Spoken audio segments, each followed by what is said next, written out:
Chamber, North Mason Chamber, as well as the Economic Development Commission. So if any representatives of those groups would like to come up and say a few words.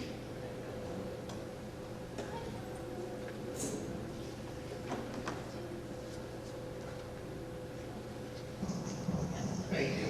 I usually don't do this, you guys know, but I'm up here representing the EDC. And this year was a banner year for economic development because of what you guys did. First of all, I want to say thank you for standing against a lot of those tax increases. I know it was a tough year and what you guys had to go through and what ends up happening. But just know that we realize that you fought on our behalf to keep those taxes low. There's no mistake. We know what you did there. I also want to thank you on behalf of Mason County and our residents because of the economic development that you brought. Individually, I want to mention a few of them. You know, Tim, you have one this year that you've been working on for a long, long time. This is going to affect so many families. It has for decades. And you've been working on it, but you were successful, along with everybody else, to get that money for the floodplains and the flooding issues in the Stoke Valley. That's huge. That's huge for all of us, and you need a special thank you for that. Drew, the idea, you've been on budget. You're behind so many of the things that people don't even realize, but I'll tell you what, us in the community, we do realize it. More in particular, I want to thank you for all the work you did on that sewer, the millions of dollars for the sewer, and the potential for the $9 million in loans coming out to help us with our economic development up there. Dan, you know, that Sergeant Oyster House is really important to our community, and I know that you spearheaded that. Sergeant Oyster House was one of the last ones that was remaining out on the water where they shucked oysters and they prepared to be shipped out. The Sargent family is historic for us because that's where a lot of our aquaculture started. They are the ones that created the process that allows you to ship them off and ship them to far overseas and stuff. That started here in Mason County. And now, because of the work that you guys put forward, that oyster house is going back out over the water, the actual original oyster house there. And that was because of the work that you guys have done. Overall, you have been very, very good to us this year, and in past years as well. You have a lot to be thankful. We have a lot to be thankful of. Dan, I need to give you a special shout out to you this year. You were able, I know the bill does not carry your name, but you were able to accomplish something you're going to be able to smile when you go to bed for the next 20 years, and so many of our other families, my family, my kids, a bill that you got pushed forward that literally extended the statute of limitations on some and completely erased the statute of limitations on others. That happened because of you and the work that you put in. And I want you to know that we all realize it, even though it doesn't say it on the bill. Thank you. Thank you to each of you. You guys have been great for us this year. Thank you.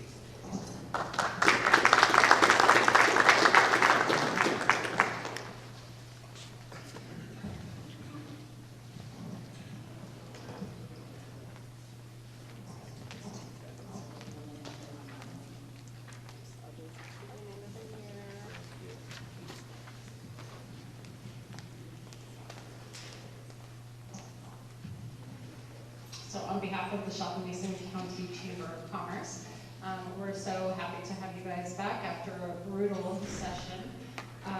What I just gave you is a copy of our 2019 legislative priorities.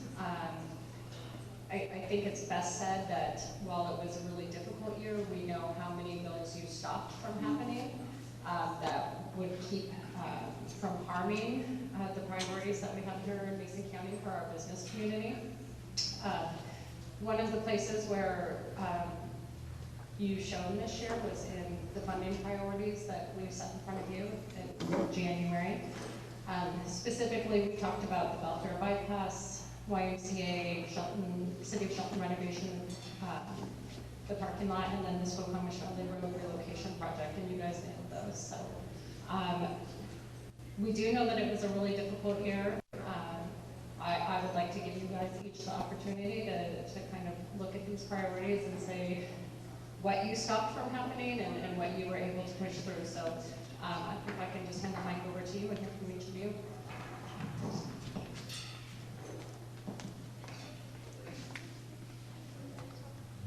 Well, thanks, Heidi. It was a difficult year. I think that I was mentioning to someone here before we started that although it was great to get out on time and do other things, so that was very helpful.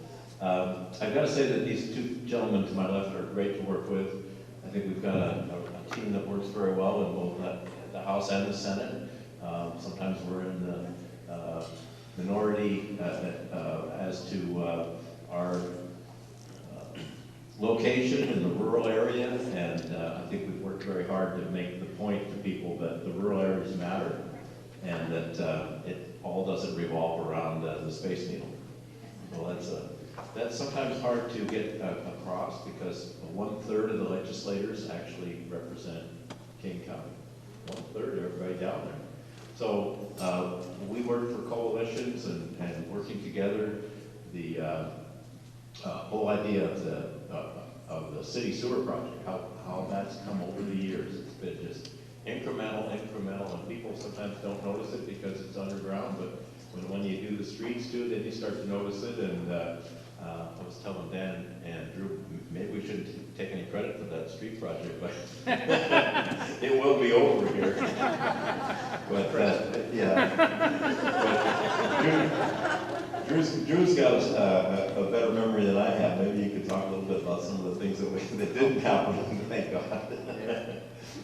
I think there was about $4 billion more in taxes that they had on the table. Seriously, that they were able to stop. And yeah, it was a tough session. I think that was my my 7th year, or this is my 7th year, and this was by far the most non-business friendly legislature that I've ever seen. And the turns that were taken there were very unfortunate. I think that creates some potential issues down the line. When you do things like raise taxes on healthcare providers and then claim that that's going to lower the cost of healthcare, to this day, I remember that speech on the House floor. I'm like, you've got to be kidding me. I don't know what economics class that's coming out of, that if you raise the costs go down. But those are the kind of things that were happening. And as we wound down to the final hours there, things were unhinging in the House pretty quickly. And Dan and I were in the leadership meeting. We had a chance. We could have blown the whole thing up. And I'm glad we didn't, because what small we could have extracted by going into a special session would not have been worth the other pain that would have been there. And so I'm glad that Dan and I were a vocal voice in making sure that the House was ready to adjourn there at midnight on that last day, because it would have gotten much more uglier, frankly. So I think there's going to be some challenges coming, and the message I guess I'd like to convey to the city, the county, and our chamber members, that outside of what happened in the legislature, we're in one of the largest economic expansions we've had in this country in a long time. And it's like a baseball game. There's 9 innings to it, but you really don't know how long it's going to go. And, are we in the 7th inning, the 8th inning? I think we probably are, but 1 inning can take a long time. And where I'm going with that, we've got to be prepared that the capital improvements that have happened in this county and in this city, don't count on those, not because that we're not going to advocate for them, we certainly are. But I think we're getting to a point where things are going to get tight.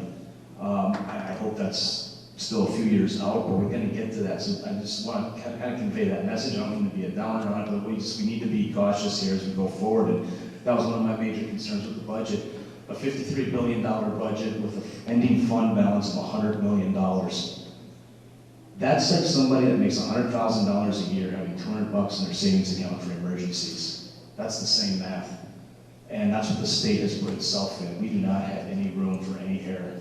And that's most unfortunate. But we have worked well together, as Senator Shelton said, in getting capital projects and transportation projects in this district. And your advocacy has certainly been a big help. I want to give a shout out to Troy. You've made a great choice there. He's well respected on both sides of the aisle. And his ability to navigate budget writers and know them personally helped a long way in getting these things done. So I just want to give you kudos for your selection and having somebody advocate for you there. So, but it was a pleasure to serve you. We're going to continue to work hard. It's next year, 60 days, and you always think that that's going to be easier. You take everything that happened in 105 and compress it into 60, and it's that much more harder. So we're going to have our work cut out for us. I don't know what the supplemental budget will look like for capital projects, but again, that'll probably be on the thin side just because of the nature of the cycle that we go through in budgeting. So with that, I'll flip over to Dan. Thank you so much, and it is an honor to work with this group. Thanks for inviting me here, by the way.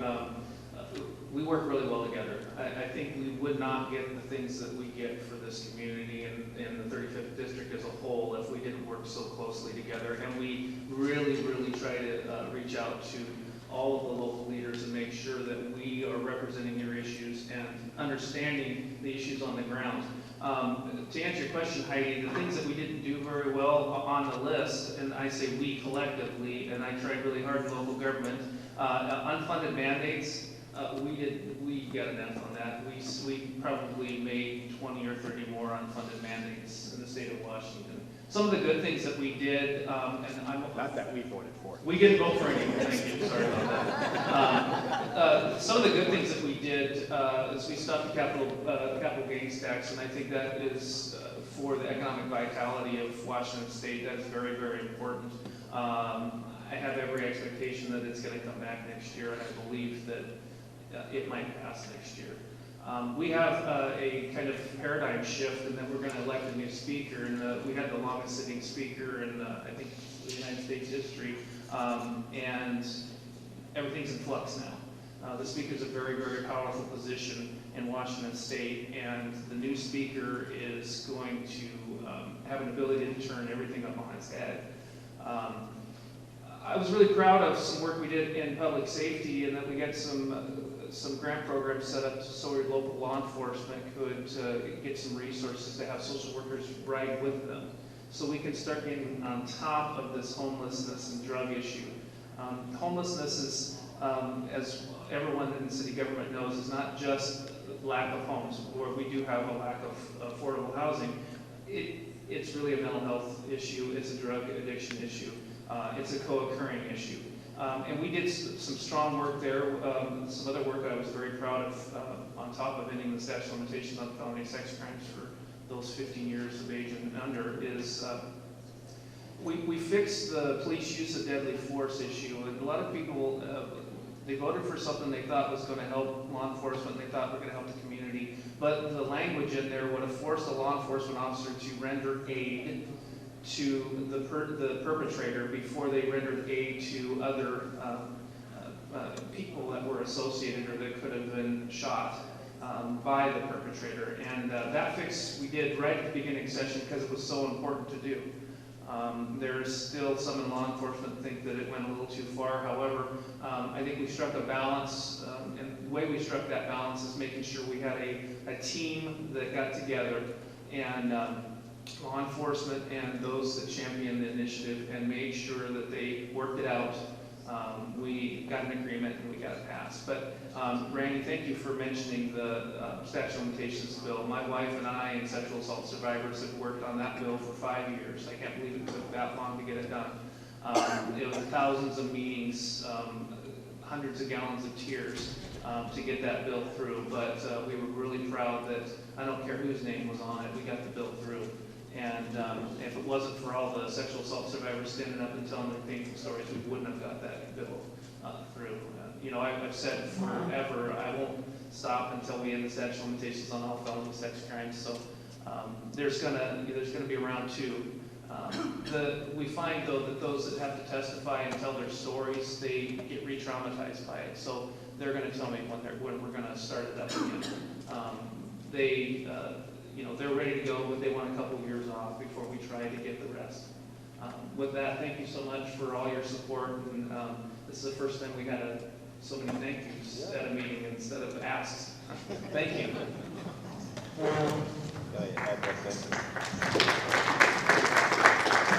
And I just wanted to add too, thank you for coming to Olympia. You know, you're advocates, the best advocate for your community, or the people that come down and talk to the other legislators.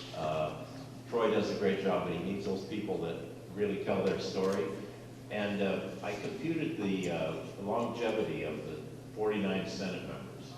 And I gave every new person 1 year, even though they haven't completed a year yet. And the average came out less than 4 years. So it's a very new group, very new. So you can make an impression on the other senators when you come and testify, and you do a great job of representing your community. So thank you very much for being such great advocates for all of us.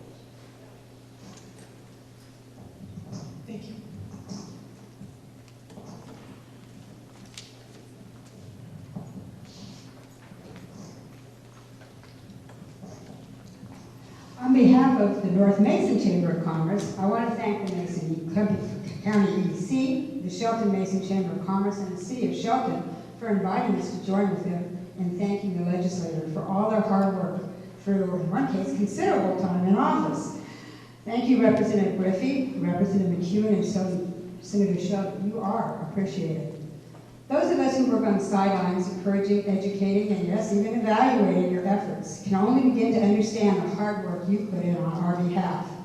My hope is that the early mornings, late nights, broken deals, and dashed hopes you face each day are at least partially balanced with moral victories and accomplishments.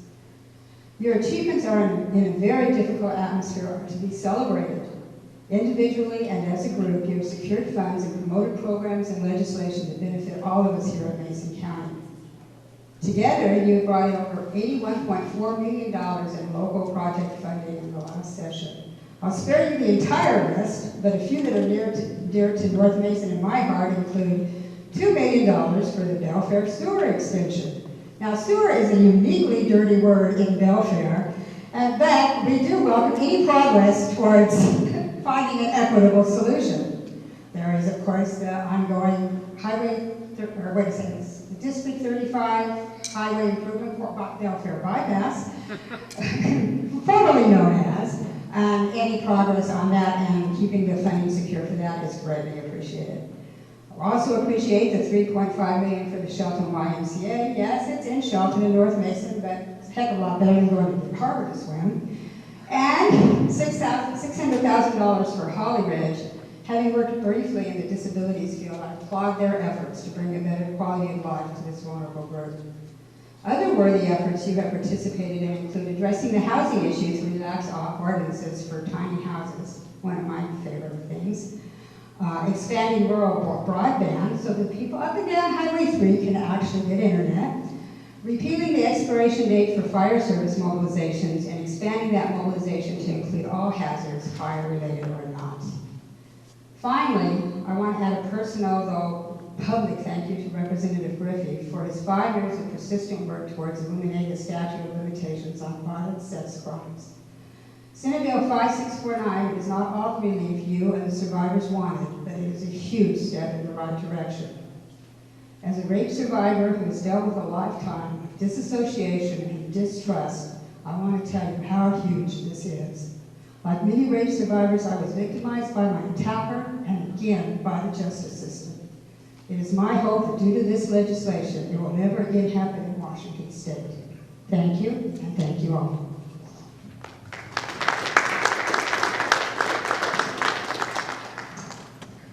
And again, we really appreciate you coming tonight. We wanted to give you a sincere thank you, and also, I've spoken to this Representative McEwen, Representative Griffey a little bit, but what you see for the landscape for 2020. I know it's a short session, but we'd welcome your thoughts on it if you have any.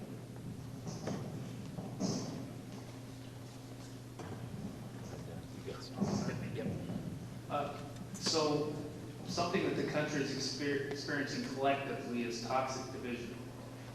And what we're going to see, and we're seeing way more of, and this year was, I think, a preview, is toxic division.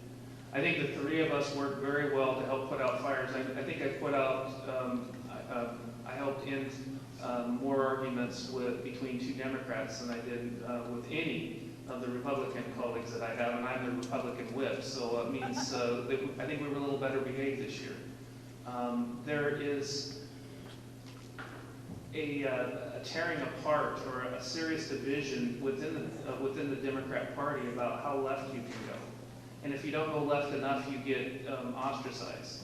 One senator had, just as a preview for this toxic division that I'm talking about, is one senator made the audacious proposal, and I supported it, that we would give a little money to our charter schools out of the state funds, help them out. He was censored by the state Democrat Party just for making the suggestion, trying to propose an amendment to the budget. It was the choice that the voters of Washington State supported. They said that they wanted more school choice. They wanted to build some schools from the ground up. And just by sponsoring a bill, they were censored.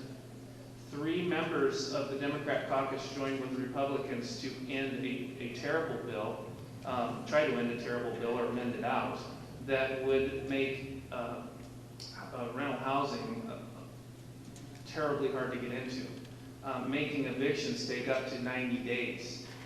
Those of you that are on the razor's edge owning your property or your homes and you're really trying hard to make your payment on the rental property, 90 days is a big deal. When you're not getting payments for 90 days, you're probably going to go into foreclosure yourself. And they joined with us because they understood that it was actually not going to do anything to help our affordable housing shortage. It was going to force more people out of the rental home business. More homes will be sold instead of out there for rental use for those with low income, that are in low income posture. And they were censored. They were absolutely ridiculed by left groups to the point in time they actually started coming over and hanging out with us for a while because they felt like they didn't have any friends. It's too bad to say, but the bright spot is all of us can encourage everyone to discuss politics openly and expect that you're heard, and then expect to hear someone else. The founders of this great country wanted this to be an experiment, this great republic. That experiment, it's not much of an experiment when you bring up an idea and you're automatically labeled a racist or automatically labeled a chauvinist or whatever just because you have an idea. We cannot continue to condone that. I try every day, and what I do is to promote an open, honest, and friendly dialogue and expect that people will do the same thing with me. But I think toxic wise and not make major policy changes that require an overhaul of the budget. I think that's the key thing, because if we do that every year, we make it that much more complicated. And I point to states like Texas. If they were a country alone, they'd do something like the 4th or 5th largest GDP in the world. Their legislature meets once every 2 years. States like California, they meet all the time. One of those is growing, the other one isn't. So let's not keep us there any longer than we need to. We can get this job done and move forward. And I would, again, doing the supplemental capital budget to speak to that end, let's look at projects that are small that can have a significant impact, especially in some of the nonprofit sectors. A $20,000 roof replacement, commercial kitchen, things like that, have tremendous impacts on the people that they serve. And I think those are some of the things we should probably be looking at going into next year. So, thank you. Well, the second year of the 2-year cycle is always interesting because all the bills that were introduced in 2019 will be alive next year in 2020. They don't have to be reintroduced. And so that'll be interesting. One bill that we worked on very hard, and Patty knows, down out in the North Mason area in the Tahuya Forest and a DNR property to establish some designated shooting areas, just for one reason, just for safety and for convenience and a lot of other things. So Herb Gerhardt, Mel Armstrong, and others came down and testified, did a fantastic job, and I'd like to work on that bill again. I think we've got some people that are listening. Not like Dan's bill, they didn't listen for 5 years, but hopefully we beat that record and start listening sooner. I agree with Dan that it is a very politically toxic environment. The parties are very strong, and they watch what's going on nationally, and that's it just spills over sometimes into the state house. One thing we didn't talk about, though, that is coming up is redistricting. Every 10 years, they look at the census and how things have shifted, and in the last 10 years, we've had back to the caucus rooms and met people and told me some of the things that are going on with term limits in California, which are very interesting. So all the members are limited to 12 years in the House and the Senate, not combined. So many members, if they're elected to the House, as they gain seniority, they don't want to go to the Senate because they lose all that seniority that they've gained in the House. So it was very nice, and I was just absolutely floored by the welcome, impromptu welcome that I got from the legislators in California. So we always talk about California, how we're going to become California, but just on a personal level, there was a whole bunch of nice people.